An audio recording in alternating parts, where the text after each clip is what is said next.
যেসব বাচ্চাদের স্মৃতিশক্তি দুর্বল হয়ে গেছে, পড়া বলিয়া দিলেও মনে থাকে না, অল্পতেই ভুলে যায়, ছোট হোক বড় হোক বৃদ্ধ হোক কোনো সমস্যা নাই, যাদের স্মৃতিশক্তি দুর্বল, পড়া মনে থাকে না, বাজারের কথা মনে থাকে না, পরিচিত মানুষের নাম স্টিক ভুলে যায়, তাদের জন্য আসছে অরিজিনাল জার্মানি হোমিওপ্যাথিক ঔষধ অ্যানাকারিডিয়াম।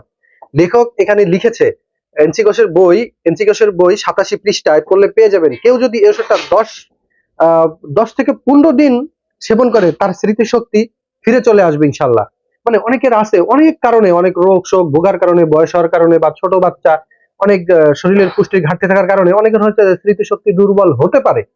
যে কারণেই হোক, এই অ্যানাকারিডিয়াম অরিজিনাল জার্মানি ওষুধটা যদি নিয়মিত খেতে পারেন, ইনশাল্লাহ যেসব বাচ্চাদের বিশেষ করে পড়া মনে থাকে না, বৃদ্ধদেরও অনেক কিছু ভুলিয়া যায়, তাদের জন্য ওষুধটা খুবই চমৎকার চমৎকার কাজ করে। আপনারাও বিস্তারিত দেখতে পারেন এনচিকোষের বই 87 পৃষ্ঠায়, বিস্তারিত আলোচনা পেয়ে যাবেন। যারা ওষুধটা নিতে চান, ইমো, হোয়াটসঅ্যাপ অথবা অর্ডার নাও বাটনে ক্লিক করে অর্ডার করুন। আল্লাহ হাফেজ।